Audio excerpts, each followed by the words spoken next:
আসসালামু আলাইকুম। সবাই কেমন আছেন? আজকে আমি আপনাদের সাথে শেয়ার করব খুব মজাদার শিং মাছের রেসিপি। প্রথমেই আমি মাছগুলোকে ভালো করে কেটে বেছে ধুয়ে নিয়েছি। তারপর একটা কড়াইতে পরিমাপ মতো তেল গরম করে তাতে পেঁয়াজ কুচি এবং মরিচ কুচি দিয়ে দিব। এক্ষেত্রে আপনারা বাটা পেঁয়াজও ব্যবহার করতে পারেন, আবার কুচি করা পেঁয়াজও ব্যবহার করতে পারেন আপনাদের নিজেদের পছন্দ অনুযায়ী। এখানে আমি দিয়ে দিব শুকনো মরিচের গুঁড়া, হলুদের গুঁড়া, জিরার গুঁড়া, ধনিয়ার গুঁড়া, লবণ। তারপর মশলাটাকে ভালোভাবে নেড়ে চেড়ে ভেজে নিব। কিছুক্ষণ ভাজার পর পেঁয়াজের রঙটা চেঞ্জ হলে আমি এখানে আদা বাটা এবং রসুন বাটা পরিমাপ মতো দিয়ে দিব। আমার কাছে শিং মাছটা খুবই মজা লাগে। অনেকে শিং মাছের ঝোল পছন্দ করেন এবং অনেকে ভুনা ভুনা পছন্দ করেন। আমার কাছে ভুনা মাছটাই বেশি পছন্দ লাগে। আপনাদের কাছে কেমন ভালো লাগে অবশ্যই জানাবেন। পরিমাপ মতো মশলাগুলো দেওয়ার পর আমি মশলাটা ভালোভাবে কষিয়ে নিব।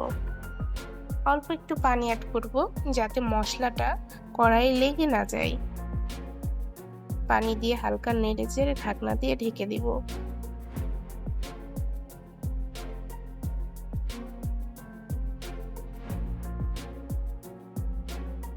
কিছুক্ষণ পর ঢাকনা তুলে আবার মশলাটা নেড়ে চেড়ে দিব যাতে কড়াইতে লেগে না যায়।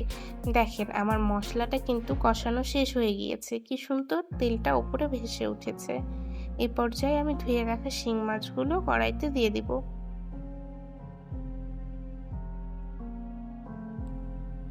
এভাবে দেওয়ার পর হালকা হাতে নেড়ে চেড়ে ঢাকনা দিয়ে ঢেকে দিব। এখন আমি কোনো পানি ব্যবহার করব না।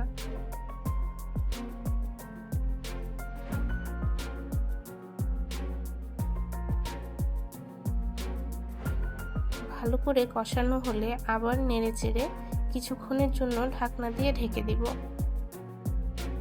যতক্ষণ না পর্যন্ত কড়াইয়ের নিচে লেগে যায় আমি ততক্ষণ পর্যন্ত মাছটা কষিয়ে নিব। এভাবে আমি আবারও ঢাকনা দিয়ে ঢেকে দিয়েছি। কিছুক্ষণ পর পানিটা শুকিয়ে এলে আমি মাছে সামান্য পরিমাণ পানি ব্যবহার করব।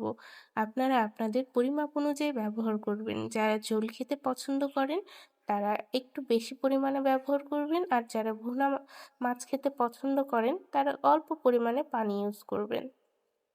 আমি যেহেতু মাছটা ভুনা করে রান্না করব, আমি সেই অনুযায়ী পানি দিয়ে নিয়েছি। এবার আমি ঢাকনা দিয়ে ঢেকে দিব।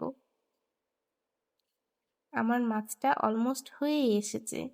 দেখেন কি সুন্দর ঝোলটা গাঢ় হয়ে মাখো মাখো হয়ে গিয়েছে। এটার স্বাদ কিন্তু অনন্য ছিল।